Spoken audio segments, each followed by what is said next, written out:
And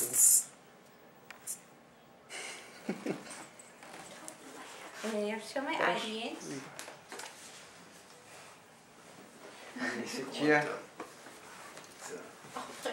And you too.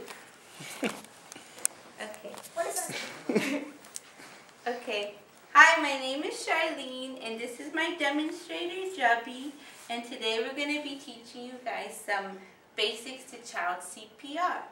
Now, you might want to know, why should I know child CPR? Well, first off, child CPR is different from infant CPR and adult CPR. And child CPR is for children between ages 1 to 10. Now, let's imagine this first, a scenario of why any vigilant parent should have to know child CPR. So let's pretend we're at a birthday party. It's your child's 4th birthday party, and it's a huge bash, and it's the birthday party to end all birthday parties.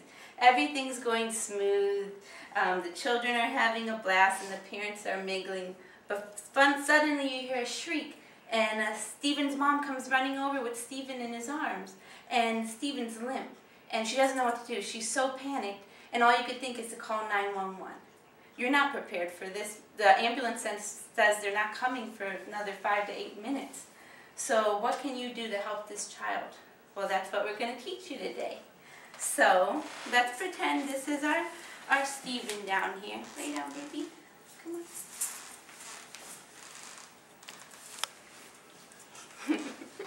So what you're first going to do is try to rouse the child. You could just call his name, you know. Steven, wake up. Are you awake, baby?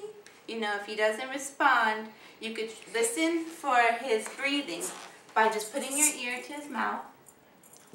Or you can look down the plane and see if his chest is rising and falling.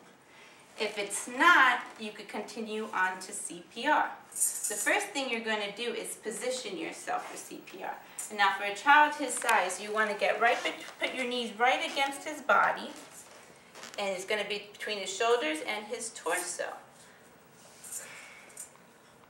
You're going to want to position his head by slowly moving it up. You don't want to do any jerky movements in case he has a neck injury.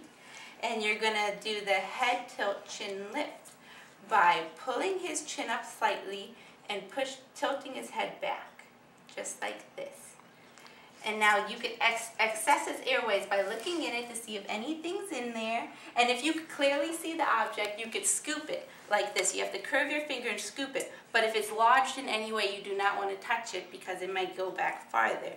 And that will create a choking hazard.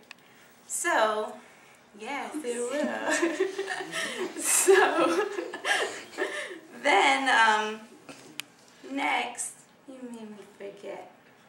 Okay, so then next we're going to, after you've cleared his airway, we're going to administer 2 rescue breaths. We do that by placing your mouth completely over the child's mouth. And for his age, you could pinch his nose.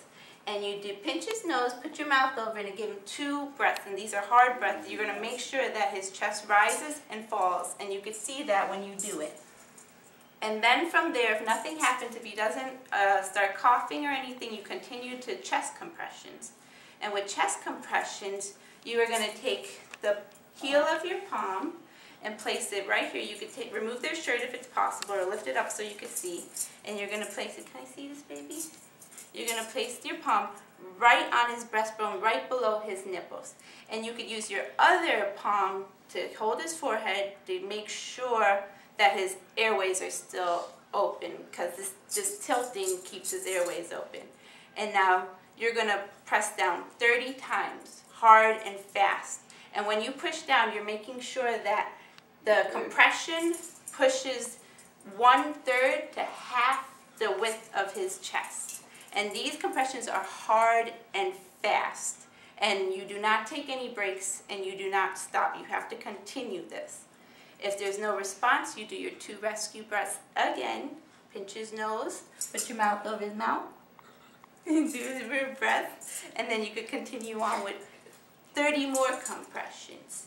And you continue this for 2 minutes or until help arrives. Once you start CPR, you do not want to stop it, because this could be the only lifeline that's holding on to this child. So CPR is very intense. It's very hard and it's very fast, and so you must always make sure you have some help, or if not, just continue until help does arrive. And again, this is the lifeline that could save somebody's life, so if there's any questions, you could ask me. And this in no way replaces a child CPR class. These are just steps. We're just going over steps, so always make sure to take classes. Classes can be offered at your local Red Cross or at a rec center. You could call City Hall.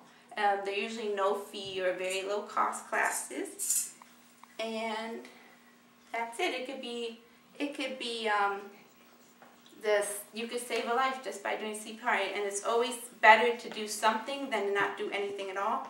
And also, if you have not taken a class in CPR, you can do no mouth CPR, which is hands-only CPR, and instead of 30 compressions, you do 100. And that could be the difference between saving a life. That's You put your